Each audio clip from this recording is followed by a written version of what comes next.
Just want to begin with a quick word about the Knights of Columbus. It's a fraternal organization of men based in the parish, now all over the world. It began in kind of the late 1800s in New Haven, Connecticut. There was a parish priest named Father Michael McGivney, and what he saw was a great need, especially among widows and orphans. There was no social safety net. Nobody was looking out for and caring for many women who had lost their husbands, who were the primary providers, and of course their children. So he began what became known as the Knights of Columbus as a way to look out for these women and children. Well, the Knights are now the biggest and baddest, in a good way. Just a beautiful fraternal organization of men based in the parish. And so we're very proud to have a very active and wonderful Knights Council. I'd recommend it to any man of the parish. I'm a Knight. We have many, many Knights who are here today with their families. Just a wonderful organization. So they're celebrating 60 years active here in the Stillwater, Payne County area. So to my brother Knights, I thank you and look forward to many, many more wonderful years of service to the parish and to the larger church. We're going to even have a little reception afterwards. There's cake. I mean, who doesn't want cake after Mass, right? So anyway, thank you to my brother Knights. A word on the gospel today. Jesus talks about peace. Peace is a word that we kind of use in lots of different ways. But in the context of Christ's words, it has a very specific meaning. I think a lot of times we want to say, when we talk about peace, what we really mean is just the absence of fighting. Oh no, we're at peace, meaning we're not punching each other in the face, right? Well, that's really not peace. If we look back historically, you look at something like the Cold War. Many of you lived through it, experienced it. Those of you on the younger side, you've probably now read about it. From 1947 to 1991, the United States and then the Soviet Union were at great odds. Two different worldviews, pulling in lots of different countries to be allies with them. There was no war, per se, but we would not say that we were at peace. In fact, there was great tension.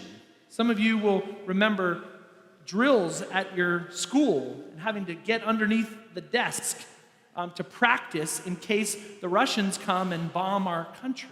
Right? That's not peace. We weren't fighting, but we weren't at peace. If we make it a little more personal, right? You may have a neighbor, a coworker, maybe even a family member, and you don't really get along.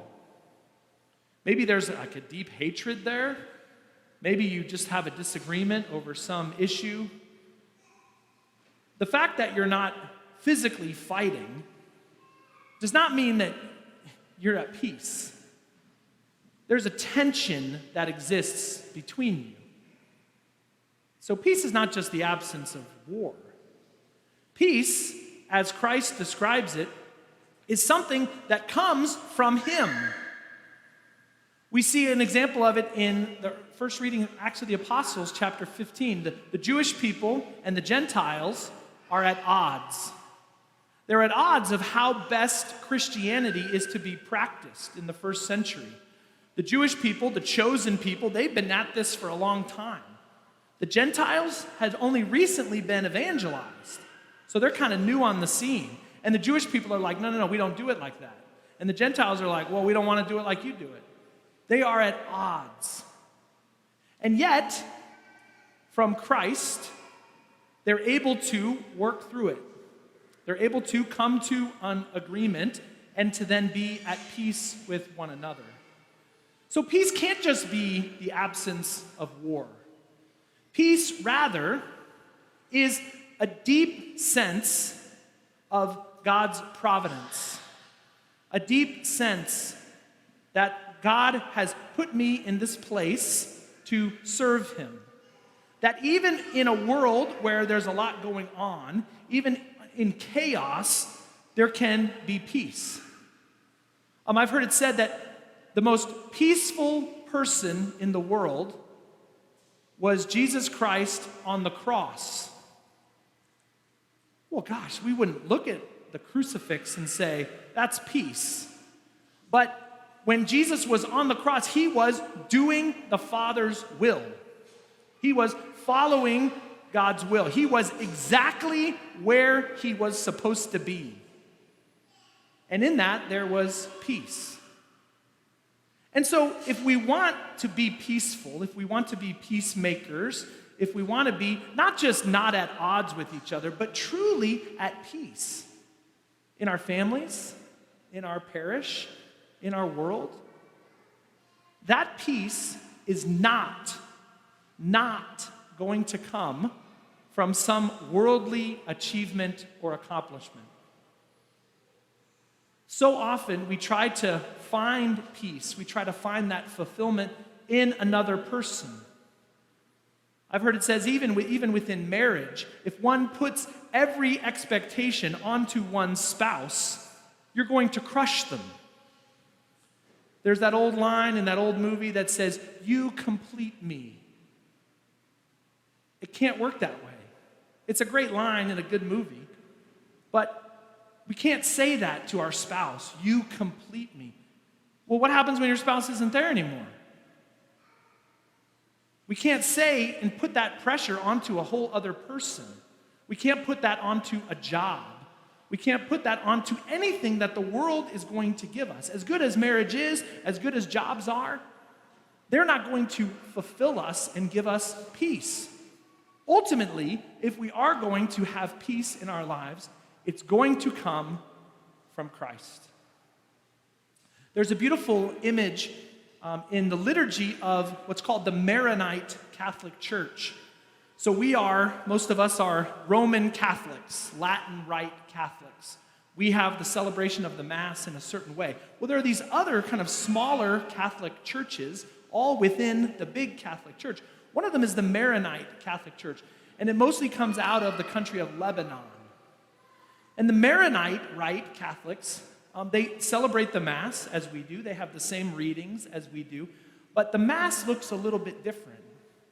And there's a beautiful spot in the Maronite Mass, and it comes right before the sign of peace.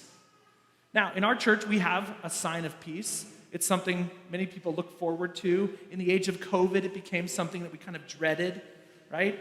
We don't want to be too close. We don't want to, but the sign of peace is meant to be a time where we can turn to those around us and offer Christ's peace, to try to put aside our differences, to try to say to even somebody you don't know who might be sitting around you, peace be with you.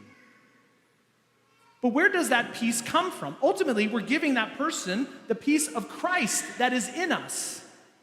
So in the Maronite Rite, there's this beautiful image. The priest is standing at the altar, just like we do here. But when he makes the motion to say, what we do here is, "The peace of the Lord be with you always."